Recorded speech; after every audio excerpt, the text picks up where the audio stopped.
Hello students. तो आज हम लोग सीखने वाले हैं साउंड एंड वेव। साउंड को हम हिंदी में बोलते हैं ध्वनि और वेव को बोलते हैं तरंग। तो सबसे पहले हम लोग ये सीखते हैं कि तरंग है क्या। तो किसी माध्यम या पदार्थ के कणों में कंपन या दोलन से तरंग पैदा होता है। किसी माध्यम या पदार्थ में कणों के कंपन से क्या होता है, तरंग पैदा होता है। इन तरंगों द्वारा ऊर्जा एक स्थान से दूसरे स्थान तक स्थानांतरित होती है। जैसे अगर साउंड की बात करें, जैसे ध्वनि की बात करें, तो ध्वनि क्या होता है, किसी मीडियम में जो पदार्थ होते हैं उसके कणों में कंपन होता है और कंपन ही क्या होता है, हमारे कानों तक पहुंचता है। तो इसे हम क्या बोलते हैं, तरंग। तरंग दो टाइप के होते हैं, यांत्रिक तरंग और अयांत्रिक तरंग। यांत्रिक तरंग क्या है, सॉलिड में गमन कर सकती है, लिक्विड में गमन कर सकता है, गैस में कर सकता है, लेकिन निर्वात में गमन नहीं कर सकता। जिसके एग्जाम्पल हमारे ध्वनि है। ध्वनि क्या हो सकता है, सॉलिड में गमन कर सकता है, लिक्विड में गमन कर सकता है, गैस में कर सकता है, लेकिन निर्वात में गमन नहीं कर सकता। तो आप यहाँ नोट कर लिख सकते हैं कि ध्वनि ध्वनि निर्वात में गमन नहीं कर सकता। ये याद रखिएगा, ध्वनि जो है निर्वात में गमन नहीं कर सकता। तो ये है आपके यांत्रिक तरंग।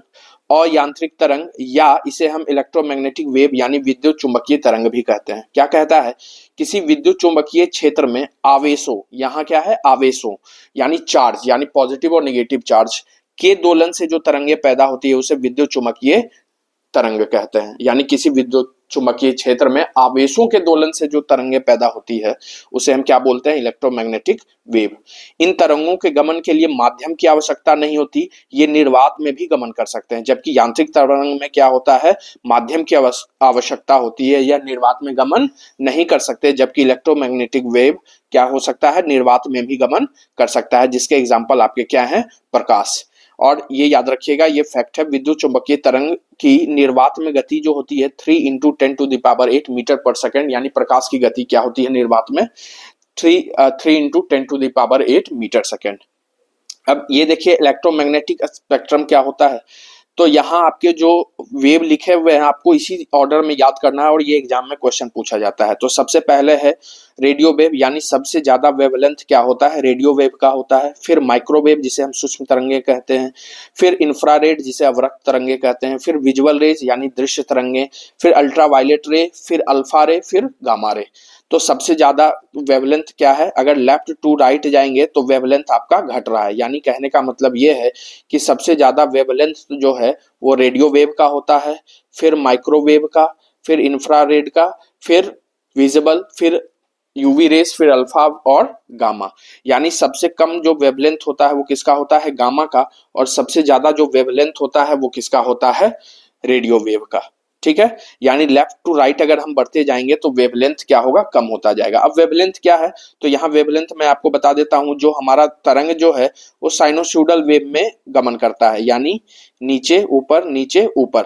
और ऊपर जो यहाँ आपको दिख रहा है ये, या तो इसे हम बोलते हैं श्रिंग, क्या बोलते हैं, श्रिंग, और इंग्लिश में हम बोलते हैं क्रेस्ट। और यहाँ जो है इसे हम क्या बोलते हैं, गर्त, या इसे हम बोलते हैं इंग्लिश में ट्रफ। यानी आप या तो दो श्रृंगों का बीच का डिस्टेंस ले लीजिए या दो गर्तों के बीच का डिस्टेंस ले लीजिए, वही होता है आपका तरंग दैर्घ्य।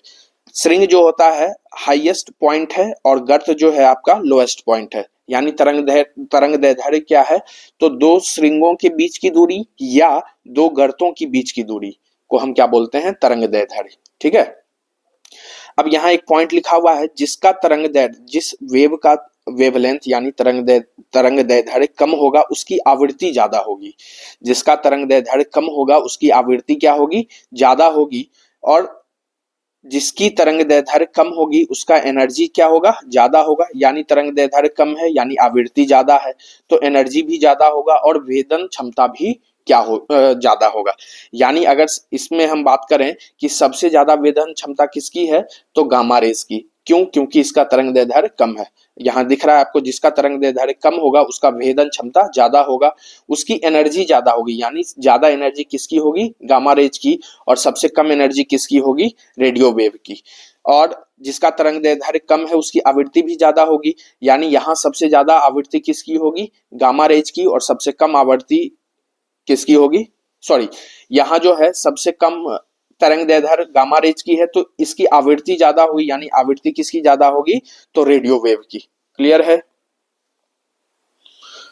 तरंग दैर्ध्य समझ में आया। आवृत्ति है क्या, तो किसी निश्चित बिंदु से 1 सेकंड में पार की गई कुल तरंगों की संख्या को क्या कहते हैं, आवृत्ति। यानी किसी निश्चित बिंदु से यहां तक में जितने तरंग पास करेंगे उसे हम क्या बोलेंगे, आवृत्ति। इसकी इकाई क्या होती है, हर्ट्ज। ठीक है, तो स्पेक्ट्रम समझ में आया होगा। सबसे ज्यादा वेवलेंथ किसका है, रेडियो वेव, फिर माइक्रोवेव, फिर इंफ्रारेड, फिर विजिबल, फिर यूवी, फिर अल्फा, फिर गामा। सबसे ज्यादा वेवलेंथ रेडियो वेव का और सबसे कम वेवलेंथ गामा रेज का। अब जिसका वेवलेंथ कम होगा उसकी आवृत्ति सबसे ज्यादा होगी, यानी आवृत्ति सबसे ज्यादा किसकी होगी, गामा रेज की। जिसका वेवलेंथ सबसे कम होगा एनर्जी सबसे ज्यादा होगी, यानी एनर्जी किसकी ज्यादा होगी, गामा रेज की। जिसका तरंग दैर्ध्य कम होगा उसका भेदन क्षमता ज्यादा होगा, यानी सबसे ज्यादा भेदन क्षमता किसका होगा, गामा रेज का। क्लियर है? ठीक है, अब एक एक कर हम सभी तरंगों के बारे में पढ़ते हैं। तो सबसे पहले हम लोग सीखते हैं रेडियो तरंग। रेडियो तरंग क्या होता है, इसकी आवृत्ति सबसे कम है, क्योंकि इसका वेवलेंथ सबसे ज्यादा है तो आवृत्ति जो है वेवलेंथ का प्रोपोर्शनल होता है, इनवर्सली प्रोपोर्शनल होता है। तो रेडियो वेव का तरंग दैर्ध्य सबसे ज्यादा है, इसलिए आवृत्ति इसकी क्या है, सबसे कम। और भेदन क्षमता भी क्या है, सबसे कम होगा इसका। यह तरंगे आयन मंडल से टकराकर लौट आती है, यह तरंगे आयन मंडल से टकराकर लौट आती है। इसका प्रयोग रेडियो प्रसारण और बेतार रेडियो, बेतार का मतलब है वायरलेस रेडियो संचार में इसका प्रयोग किया जाता है। ठीक है, नेक्स्ट है आपका माइक्रोवेव। माइक्रोवेव के बारे में कुछ पॉइंट देख लीजिए। इसकी आवृत्ति और भेदन क्षमता रेडियो वेव से अधिक होती है, इसकी आवृत्ति और भेदन क्षमता रेडियो वेव से अधिक होती है। यह आयन मंडल को भेदकर अंतरिक्ष में पहुंच जाता है, जबकि आपका रेडियो वेव आयन मंडल से टकराकर लौट आता है। क्लियर है? और इसका उपयोग कहाँ कहाँ होता है, तो जमीन पर टीवी प्रसारण में, डीटीएच प्रसारण में, सैटेलाइट टीवी में, अंतरिक्ष में उपस्थित उपग्रहों और अंतरिक्ष मिशनों के संपर्क स्थापित करने में, मोबाइल टेलीफोन, ब्लूटूथ आदि में, आधुनिक रडार प्रणाली में। क्लियर है? नेक्स्ट है इंफ्रारेड यानी अवरक्त तरंगे। यह गर्म या तप्त वस्तु से उत्सर्जित होती है, यानी ये किसी बॉडी के हीट पे क्या करता है, डिपेंड करता है। तो ये हीट से क्या होता है, ये इंफ्रारेड जनरेट होता है। ठीक है, वस्तु का तापमान जितना अधिक होगा इंफ्रारेड की आवृत्ति का मान उतना ही अधिक होगा, यानी जितना ज्यादा हीट होगा वस्तु में उसके इंफ्रारेड की आवृत्ति का मान उतना ही अधिक होगा। प्राप्त आईआर की आवृत्ति के मान के आधार पर किसी वस्तु या व्यक्ति के टेम्परेचर का पता लगाया जा सकता है। ठीक है, और इसका उपयोग कहाँ होता है, तो चिकित्सा में कहाँ होता है, तो थर्मोग्राफिक स्कैनर में, नाइट विजन में, रिमोट कंट्रोल में और ब्रीथ एनालाइजर में। ठीक है, नेक्स्ट है आपका यूवी रेज। तो यूवी रेज 3 टाइप के होते हैं, ultraviolet A, ultraviolet B, ultraviolet C. Ultraviolet A क्या है, यह धरती तक पहुंचता है। अल्ट्रावायलेट बी क्या है, अधिकांश ओजोन लेयर द्वारा ही अवशोषित किया जाता है। और अल्ट्रावायलेट सी जो किरणें हैं ओजोन परत द्वारा पूर्णतया ये क्या कर ली जाती है, अवशोषित कर ली जाती है। सबसे ज्यादा खतरनाक क्या होता है, अल्ट्रावायलेट सी। इसका उपयोग कहाँ होता है, तो जीवाणुओं को मारने हेतु जल शोधन में, चिकित्सीय उपकरणों को रोगाणुमुक्त रखने में, कोविड-19 में सैनिटाइजर के रूप में यूवी रेज का प्रयोग किया जाता था। नेक्स्ट है एक्सरेज। यह कैंसर का कारक है, लेकिन इसका नियंत्रित उपयोग रेडियोग्राफी, सीटी स्कैन या किसी अणु या क्रिस्टल की आंतरिक संरचनाओं के अध्ययन के लिए किया जाता है। ये इंपॉर्टेंट है ये पॉइंट कि क्रिस्टल की आंतरिक संरचनाओं के लिए किस रेज का उपयोग किया जाता है, तो एक्सरेज। ठीक है, नेक्स्ट है आपका गामा रेज। तो यह कैंसर का प्रबल कारक है और इसका प्रयोग कैंसर सेल को मारने में और खाद्य पदार्थों के परिरक्षण में गामा रेज का प्रयोग किया जाता है। क्लियर है? यानी इलेक्ट्रोमैग्नेटिक समझ में आया। जितने भी टाइप के आपके वेव्स थे सबका क्या यूज है ये मैंने आपको यहाँ बता दिया। और सबसे ज्यादा जिसका वेवलेंथ होगा उसकी आवृत्ति उतनी ही क्या होगी, कम होगी। ठीक है, नेक्स्ट पॉइंट अब हम लोग सीखते हैं यांत्रिक तरंगे। यांत्रिक तरंगे 2 टाइप की होती है। फर्स्ट है आपका अनुप्रस्थ तरंग जिसे हम बोलते हैं ट्रांसवर्स वेव। क्या बोलते हैं, ट्रांसवर्स वेव। और दूसरा है अनुदैर्ध्य तरंग जिसे हम बोलते हैं लॉन्गिट्यूडनल वेव। सबसे पहले अनुप्रस्थ तरंग और दूसरा है अनुदैर्ध्य तरंग। अब अनुप्रस्थ तरंग क्या होता है, वही है, ये साइनोसॉइडल वेव है। इसमें ये क्या होता है, श्रृंग और गर्त का निर्माण होता है। 2 श्रृंगों के बीच की दूरी को हम क्या बोलते हैं, वेवलेंथ। ऊपर जो हाईएस्ट पॉइंट होता है उसे हम बोलते हैं श्रृंग और जो लोएस्ट पॉइंट होता है उसे हम क्या बोलते हैं, गर्त। तो जैसे इसके एग्जाम्पल क्या है, अनुप्रस्थ तरंगे, यानी जल में आप पत्थर मारते हैं तो आप देखते हैं कि राउंड राउंड गोल गोल जैसा एक क्या होता है, तरंग पैदा होता है, जिसे हम बोलते हैं अनुप्रस्थ तरंग। यानी जल में अगर पत्थर आप मारिएगा तो कौन सी तरंगे पैदा होगी, तो अनुप्रस्थ तरंग।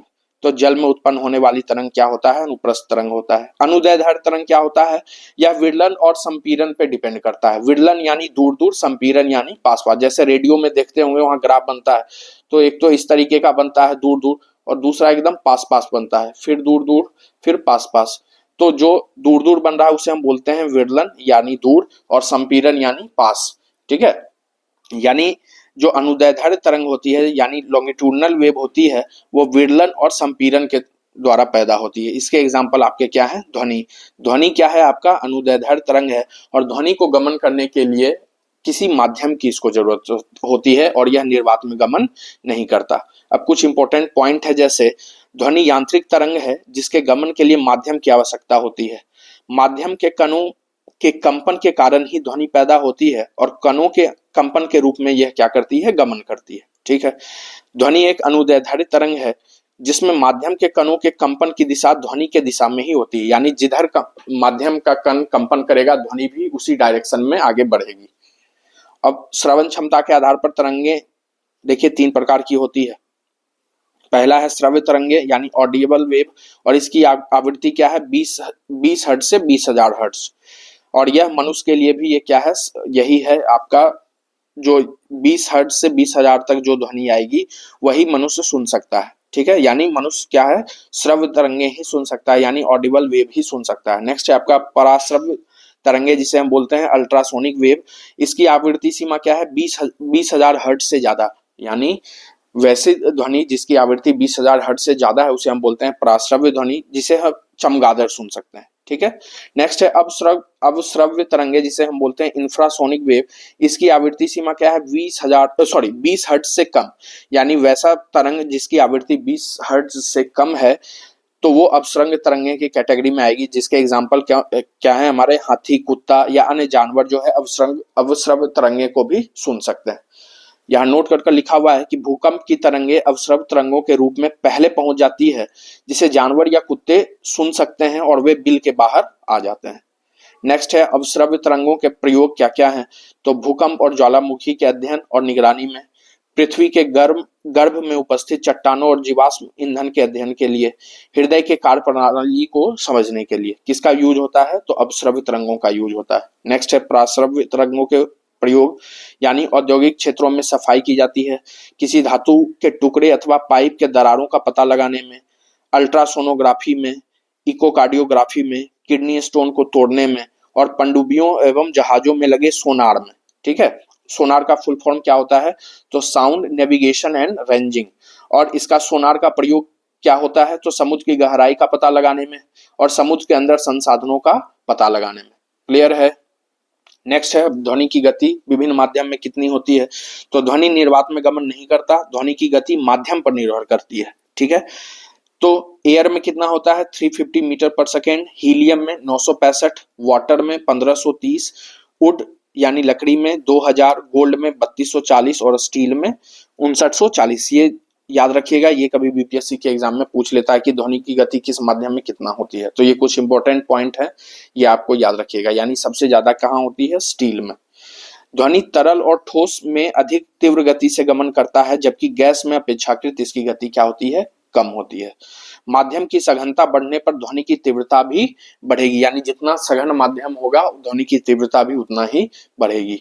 और हवा में ध्वनि की गति क्या होती है, 332 मीटर पर सेकेंड। हवा का तापमान बढ़ने पर हवा में मौजूद कणों के कंपन का मान बढ़ जाता है, जिससे ध्वनि की गति बढ़ जाती है। क्या कह रहा है, हवा का तापमान बढ़ने पर, टेम्परेचर बढ़ने पर हवा में मौजूद कणों के कंपन का मान बढ़ जाता है, यानी वो जल्दी से क्या करते हैं, कंपन करने लगते हैं, तेजी से कंपन करते हैं, जिससे ध्वनि की गति भी और तेज हो जाती है।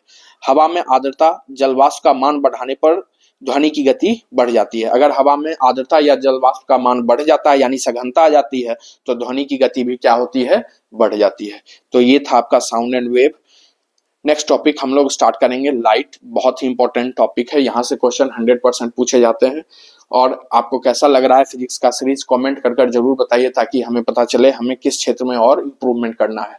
और आप लोग मेरी एक मदद कर सकते हैं कि इस चैनल को जितना शेयर कर सकते हैं, सब्सक्राइब कर सकते हैं, अपने दोस्तों, अपने फ्रेंड, अपने परिवार जो पढ़ रहे हैं उनको आप शेयर कीजिए। निश्चित रूप से सफलता आपको मिलेगी, आपको कहीं जाने की जरूरत नहीं है। जो भी सीरीज मैं करवाऊंगा आपको प्रॉपर एक मैं नोट्स प्रोवाइड कर रहा हूँ कि मैंने अपने प्रिपरेशन के टाइम में जो खुद से जो मैंने नोट्स बनाया था विभिन्न बुक से, विभिन्न कोचिंग संस्थानों के माध्यम से, तो मैंने एक आपको कंप्रेस नोट्स यहाँ दिया है।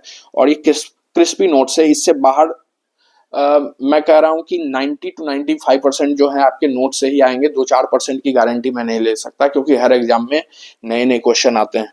लेकिन इतना जरूर है कि आपको इसके साथ नोट्स के साथ ही जो आपका कॉन्सेप्ट है प्लस प्रीवियस ईयर में जो पूछे गए क्वेश्चन है, मैं उसको साथ साथ में लिखवाते चल रहा हूँ।